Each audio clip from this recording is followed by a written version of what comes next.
Okay, so for next week in language, we've got some different mini lessons. One is with the comic strip. Students are really taking into the idea now of like the thought and speech bubbles. So now it's kind of looking at expanding the ideas in them. So I think some provocations in the morning where they can do some inferring about what people are thinking, and then we can start kind of looking at how to expand them. We do have a lot of different comic strips and stuff that can act as inspiration as well. Also, I'd like to do some stuff with conventions when it comes to the sentences, especially working with the spaces and the ideas of the capitals and where they belong, and may kind of tie that in with our science provocation for this week with the living things. Also, the dialogue one will kind of tie up with the comic strips, but getting how they can kind of expand on dialogue back and forth, and what kind of things they could have their characters say to not end the dialogue. So having a little one on that, because I know that a lot of students are starting to do dialogue, but it kind of just ends. And then the idea of some media text.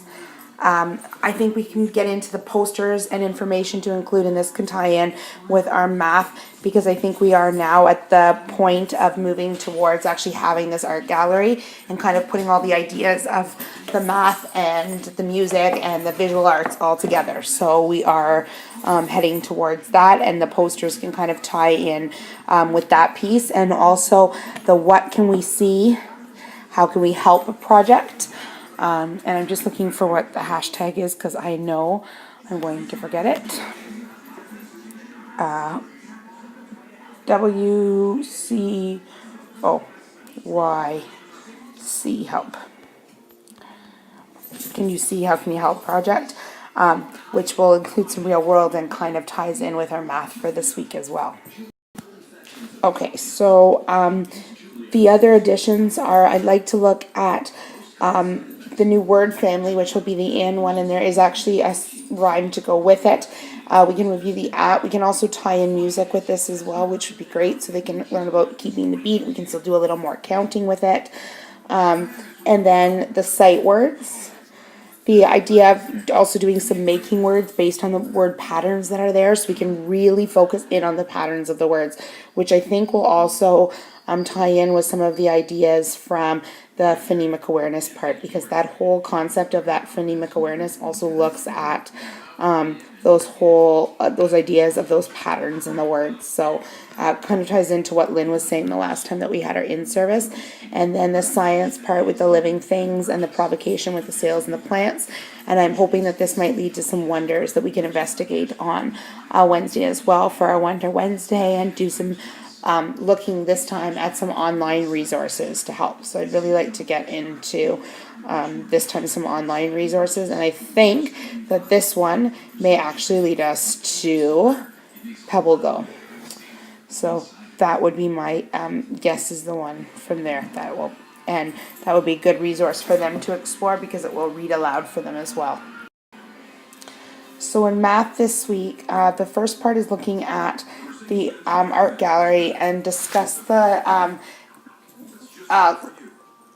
different math part and what kind of learning would they like to share, and then what kind of math art pieces can they create, and how can they share their learning from there. So we do have some of the pieces that they created before, but I kind of like to add with that, kind of reflecting on just going from the whole idea of just the number art to the different math concepts. So I think we need to kind of look at the different concepts that will tie in, and what other concepts should be reflected in it, and how the students can actually do that. And we can even do things like photographs. Like, not every piece of artwork needs to be one that's taken and shown.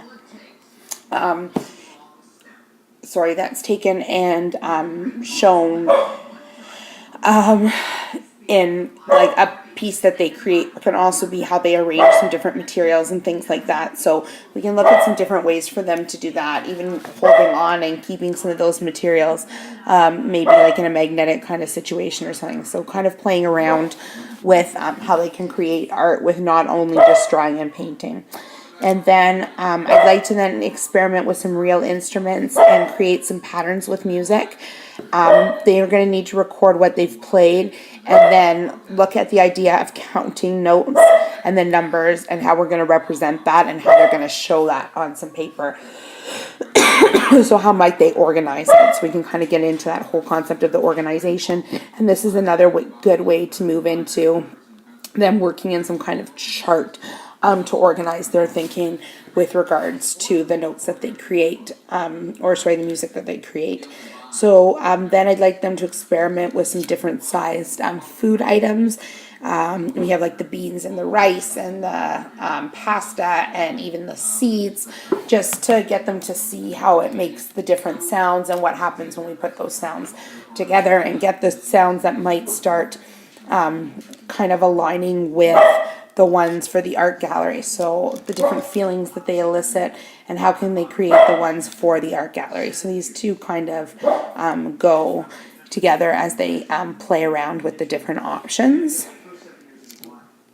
Okay, and so then the last one is I want them to then share and discuss the music and art as we actually have hopefully some classes in.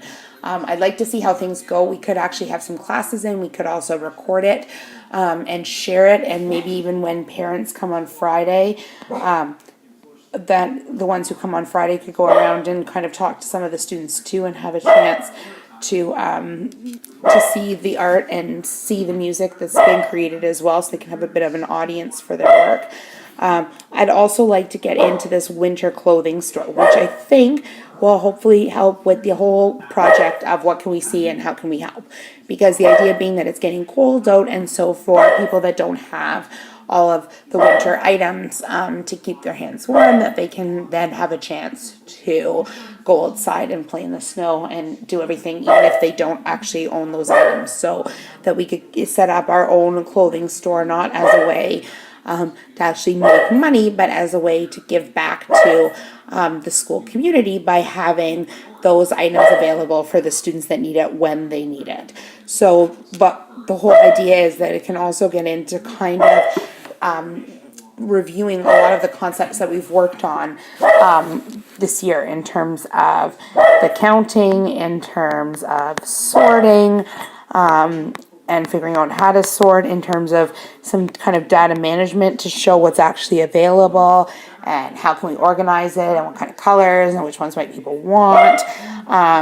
And also in terms of the measurement for area. So how can we maximize the area available as we lay out our clothes to kind of cover the area, and how does the amount of room change when our clothing items are bigger versus smaller. So we can get into that whole concept of why, and the area that's needed for, say, the bigger mittens and gloves and hats versus the smaller ones. So we can kind of get into that piece too.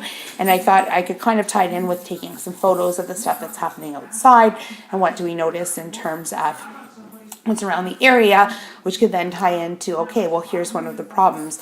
Problem is, it's getting wintry, it's getting slippery and mucky and yucky outside, but not everybody has the boots and hats and mittens and scarves. They need to stay warm, and this is where we could help them out. So we can kind of put the two things together, and then this could also lead to a bit of, as I said, a link to literacy and a little bit of writing time and advertising as well as the actual math. So kind of has a nice little combination of both.